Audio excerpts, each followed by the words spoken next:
Sa kasalukuyang kalagayan ng Pilipinas, tila nagiging masalimuot ang sitwasyon sa pagitan ng administrasyon ni Pangulong Ferdinand Marcos Jr.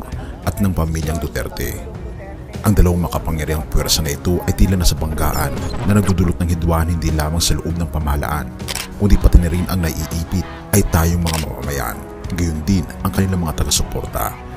Habang ang mga pro-Marcos at pro-Duterte na grupo ay patuloy na nagbabanggaan, ang bansa ay naharap sa mga seryosong issue tulad ng extrajudicial killings, ang kontrobersiya ng Philippine Offshore Gaming Operators o POGOs at ang patuloy na pagtaas ng krimen. Ngunit sa kabila ng lahat ng ito, mayroong isang puwersang nagtutulak sa mga pangyayaring ito, isang puwersang madilim at mapanlinlang, walang iba kundi ang Diablo.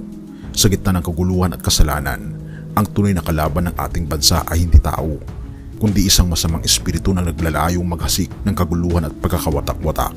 Ito ang dahilan kung bakit higit natin kailangan ang ating Panginoon Diyos at ang ating Panginoon Jesus sa ating buhay ngayon upang magbigay liwanag sa kadiliman at magdala ng kapayapaan at katarungan sa ating bansa. Sa ganitong panahon ng krisis, tanging ang Panginoon lamang ang ating sandigan at pag-asa. Ano nga ba ang mangyayari sa ilang mga oras, mga araw, buwan at mga taon sa ating bansa? Ano ang binabanggit ng Biblia? Halika, atin itong pagnilay-nilayan, mga kaibigan. Ang content pala na ito ay handog sa inyo ng The Great Controversy, ang librong nakakaalam ng ating hinaharap at base sa aking experience, lalo ko pang naintindihan ang ibig sabihin ng mga binabanggit sa Daniel at Revelation at paano mo mas maintindihan ang mga bagay na nangyayari sa sanlibutan at paano mo maihanda ang iyong sarili sa hinaharap. Ang Great Controversy ay hindi lamang isang libro, kundi ito ay isang telescope upang mas maintindihan mo ang binabanggit ng Biblia at makita mo ang plano ng kaaway upang sirain tayo sa hinaharap at upang makita mo rin kung paano magtatagumpay ang ating Panginoong Diyos sa buhay natin sa hinaharap. Mula sa 4,900, ito ay nasa 799 na lamang at limited stocks lang talaga dahil pinag-aagawan ngayon ito sa merkado. Kaya kung interesado ka, ay click mo sa ibaba ang link para sa iyong order. Salamat kaibigan at tayo magpatuloy. Sa pag-usbong ng kasaysayan mula sa pananaw ng Kristiyano, malagang tandaan na may nakatakdang timeline ng mga pangyayari at sa kabuuan ng timeline na ito, paulit-ulit na lumilitaw ang isang individual. Isang individual na nababalot ng misteryo, na nababalot ng kadiliman. Ang individual na ito ay isang enigma na nakarap sa mga sulat ng mga propeta, ay naglalakad sa mga anino ng hinaharap ng kasaysayan na nagiiwan ng mga bakas na parehong mahirap hanapin at malalim. Ang kanyang presensya, ang kanyang espiritu ay narito sa ating bansa at umiiral sa ating mundo ngayon. Ngunit ang kanyang presensya ay talagang inaasahan pa rin. Ang kanyang pagdating ay tulad ng isang madilim na ulap na nakabitin sa kalangitan, nagbubunga ng mahabang anino sa unti-unti nitong pag-usbong ng kasaysayan ng kasangkatauhan. Ang individual na ito, ang tao ng kasalanan, ang tao ng walang batas, ang unang halimaw, ang anak ng kapahamakan na nakarating na sa ating bansa. Makikita natin ang bawat kaguluhan sa ating bansa, ang mga planong pagpapababa sa ating Pangulo habang nabubuhay tayo sa ating mga pang-araw-araw na buhay sa mga huling araw. Nagiging lalong maliwanag na hindi tayo mga pasibong tagamasid lamang, kundi mga aktibong kalahok sa mga huling araw. Nakatira tayo sa huling araw na ibinabala ng Biblia. Nakatira tayo sa mga huling araw na sinasabi ng banal na kasulatan. Nasa panahon tayo ng Mateo Kabanata 24. Nasa panahon tayo ng simula ng mga kalungkutan. Nasa panahon tayo ng mga digmaan at mga balibalita ng digmaan. Nasa panahon tayo kung saan ang mga bansa ay bumabangon laban sa mga bansa at mga kaharian laban sa mga kaharian. Nasa panahon tayo ng tagutom, mga salot at mga lindol sa iba't ibang lugar. Ang ideya na ang mundo ay nasa isang krusada ay isang klise o isang pagmamalabis. Ito ay isang matalim na realidad para sa mga nakikita ang mundo sa pamamagitan ng lente ng Biblia. Ang orasan ng kasaysayan ay hindi lamang tumatakbo. Ito ay tumitibok kasama ng tibok ng puso ng katuparan ng propesiya. Ang pagtitik na ito ay hindi simpleng countdown, kundi isang pagbibilang patungo dahil ang kasaysayan ay hindi gumagalaw kung saan-saan. Malinaw ang Biblia Ang kasaysayan ay nagsimula sa Genesis 1 verse 1 at patungo ito sa katapusan sa Pahayag Kabanata 22. Sa makatuwid, ang pagtitik na ito ay hindi simpleng pagbibilang pababa, kundi isang pagbibilang patungo sa katuparan ng propesiya, isang pagbibilang patungo sa aklat ng pahayag, isang pagbibilang patungo sa kaganapan ng lahat ng bagay. Bawat tiktak ay isang hakbang patungo sa pagdating ng isang konklusyon na iniscript ng Diyos ni Abraham, Isaac at Jacob. Hindi tayo nag-uusap tungkol sa isang walang kabulang imbensyon. Pinag-uusapan natin ang pagtitik ng oras, ang pag-ikot ng kalendaryo, at ang paglipas ng mga taon na walang tigil na gumagalaw sa ating mundo patungo sa paglalantad ng tao ng kasalanan. Ang unang halimaw, ang taong walang batas, ang anak ng kapahamakan, ang masama. Siya ang tinatawag na Antikristo. Ang isang mabilis na sulyap sa mga headlines sa anumang pangunahing balita ay magpapakita sa iyo na may malaking tensyon sa pagitan ng iba't ibang bansa at iba't ibang komunidad, kabilang na ang ating bansa. Araw-araw ang mga headline ay patuloy na isang global na komunidad na nasa bingit ng isang malagim na digmaang pandaigdig. Hindi ito isang bagay na maaaring baliwalain. Ang mundo ay nakakasaksi ng pagtaas ng mga alitan at tunggalian na hindi nakikita sa mga nakaraang alaala. Tumitindi ang tensyon sa mga rehiyon na kilala at hindi kilala, mula sa matagal ng alitan sa gitnang silangan hanggang sa tumataas na pag-alala sa Europa, mula sa mga teritorial sa pagtatalo-talo sa South China Sea hanggang sa patuloy na tensyon sa ating bansa, ang pagitan ng mga Marcos at Duterte. Ang mga headline mula sa gitnang silangang Asya ay puno ng nakakabahalang balita at ang tensyon sa rehiyon ay ramdam. Kamakailan lamang lumabas ang mga ulat na naghahanda ang Israel para sa inaasahang mga pag-atake ng Iran at Hezbollah. Ang sitwasyon ay delikado na mayroong mga kredibleng impormasyon na nagsasabing maaring tumugon ang Iran sa loob ng susunod na 24 oras hanggang 48 hours bilang tugon. Mabilis na kumilos ang Estados Unidos na nag-deploy ng karagdagang mga barkong pandigma at jet sa rehiyon upang harapin ang anumang potensyal na pag-atake ng Iran. Ang eskalasyong ito ay higit pa sa isang geopolitical na maneuvering. Ito ay isang malinaw na paalala sa atin na tayo ay nabubuhay sa mga hindi pangkaraniwang panahon. Ang propesiya ng Biblia ay nagbibigay ng malaking focus sa Israel, lalo na sa konteksto ng mga huling araw. Ang Israel ay ang prophetic timepiece na nagpapahiwatig na malapit na ang mga pangyayaring hinulaan ng kasulatan, at tayo, ang mga piniling Israel, ang totoong Israel na kumikilala sa ating Panginoon Kristo.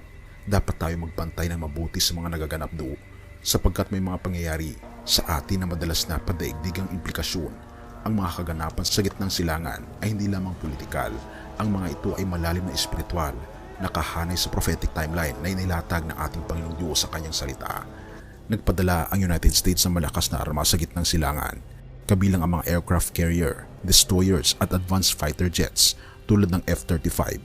Hindi lamang ito mga hakbang na pang-opensibo, kundi mga paghahanda para sa isang posibleng malawakang labanan. Ang mundo ay naghihintay ng may kaba, nagtatanong kung ano ang mangyayari sa mga susunod na oras at araw. Ngunit bakit dapat tayo mag-alala bilang mga mananampalataya?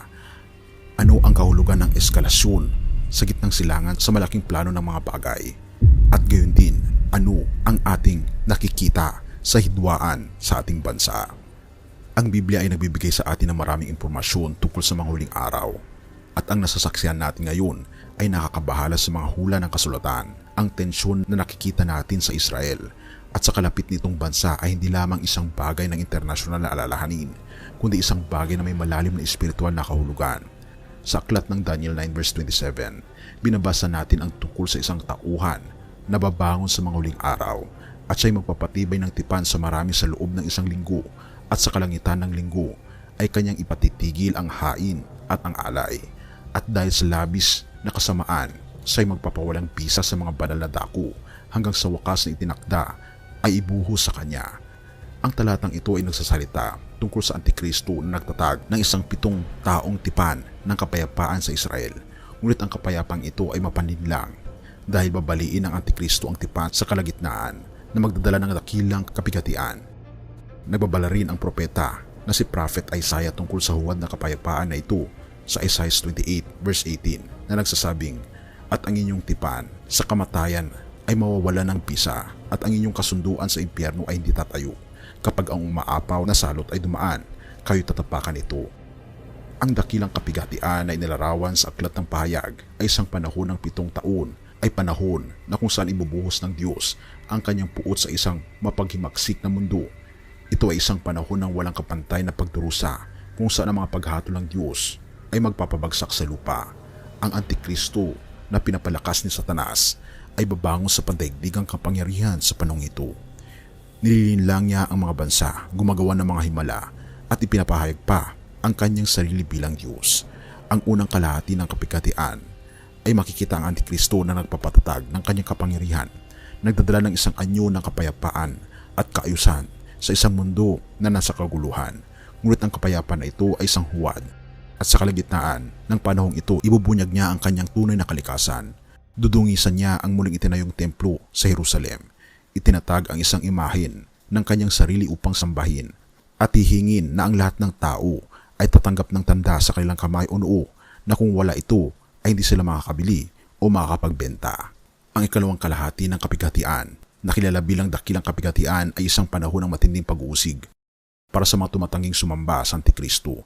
Sinasabi ng banal na kasulatan, ang Biblia, na sa panahong ito mararanasan ng mundo ang hindi pa nararanasan ng mga kaguluhan, digmaan at tagutom, mga salot, likas na sakuna ng walang kapantay na sukat.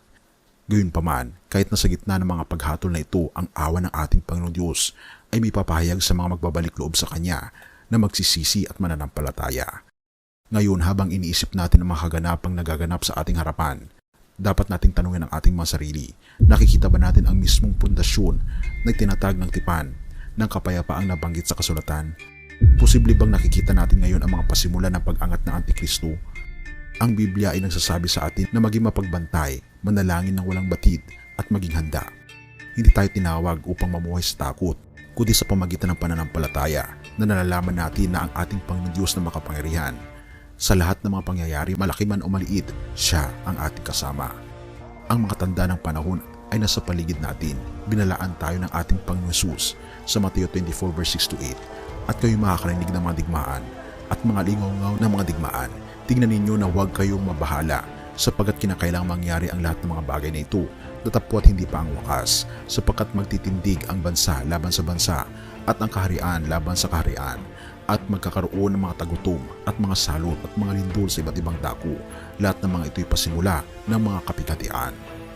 Ang mga pasimula ng mga kapighatian ay tulad ng mga sakit sa panganganak, tumataas sa dalas at tindi habang tayo ay lumalapit sa katapusan ng panahon. Ang tunggalian sa gitnang silangan, ang lumalaking tensyon at mga banta ng digmaan ay lahat ay tanda na ang mundo ay nagdurusa sa bigat ng kasalanan at paghihimagsik laban sa ating Panginoong Diyos. Ngunit para sa mga nasa ating Panginoon Jesucristo, ang mga pangyayaring ito ay tanda ng pag-asa, sapagkat ipinapakita nila na malapit na ang pagbabalik ng ating Panginoon Jesus, ang ating tagapagligtas na walang iba kundi ang ating Panginoong Jesucristo. Habang pinapanood natin ang mga pangyayaring nagaganap, huwag tayong maging kampante. Ang pangangailangan ng oras ay hinihingi na tayo maging mapagbantay. Ipahayag ang ebanghelyo ng may kagyat at ihanda ang ating mga puso para sa mga darating na pangyayari. Hinihikayat tayo ni Apostol Pablo sa unang Tesalonica 5 verse 2-4, sapagkat kayo rin ang lubos na nakakaalam na ang araw ng Panginoon ay darating, na gaya ng magnanakaw sa gabi, sapagkat pagka sinasabi nila kapayapaan at katiwasayan, kung magkagayo darating sa kanila ang biglang pagkawasak, na gaya ng pagdaramdam ng isang babaeng nagdadalang tao at hindi makakatakas. Gusto kong itanong sa iyo ang isang serye ng mga katanungan. Ito'y may mga katanungan na hindi ko lahat masasagot, ngunit mga katanungan na dapat magbigay sa atin ng oras upang mag-isip ng malalim tungkol sa mga panahon na ating ginagalawan. Posible bang ang mga nasasaksihan natin ngayon ay ang mismo nga pundasyon para sa tipan ng kapangyarihan ng kapayapaang nabanggit sa kasulatan? Posible ba ang mga pangyayari na nagaganap sa ating harapan ay ang pasimula ng pag-angat ng Antikristo? Posible ba na ang aklat ng pahayag ay hindi lamang isang malayong hinaharap na pangyayari, kundi malapit na maganap sa ating kaligitnaan? Ito'y mga seryosong katanungan, mga kaibigan. Ipinapaalala nito sa atin na tayo ay nabubuhay sa mga pambihirang panahon, mga panahon na nangangailangan sa atin na maging espiritual na gising at mapanuri. Sinasabi ng Biblia na ang espiritu ng Antikristo ay kumikilos na sa ating mundo. Ngunit posible ba? Ngunit paano tayo magiging handa? Hindi natin alam ang eksaktong oras o araw kung kailan magaganap ang mga pangyayaring ito. ngunit alam natin ang mga tanda ay nasa ating paligid na. Sinasabi ng ating Panginoon Jesus na tayo mapagbantay at laging mapanalanginin, na maging handa para sa kanyang pagbabalik at mamuhay na may kahandaan. Habang tayo ay nagtatapos, isaalang-alang natin ang bigat ng panahon na ating ginagalawan. May mga ulat sa loob ng susunod na 24 oras. Ang gitnang silangan ay maaring muling magulo sa isa pang marahas na tunggalian na inaasahan ng Israel ang pag-atake mula sa Iran at Hezbollah. Ang mundo ay naghihintay ng may kaba, tinatanong kung ano ang susunod na mangyayari. Ang mga kaganapang ito ay hindi lamang mga politikal na galaw. Ang mga ito ay mga alingaw-ngaw ng mga babala ng propesiya na nakalatag sa kasulatan.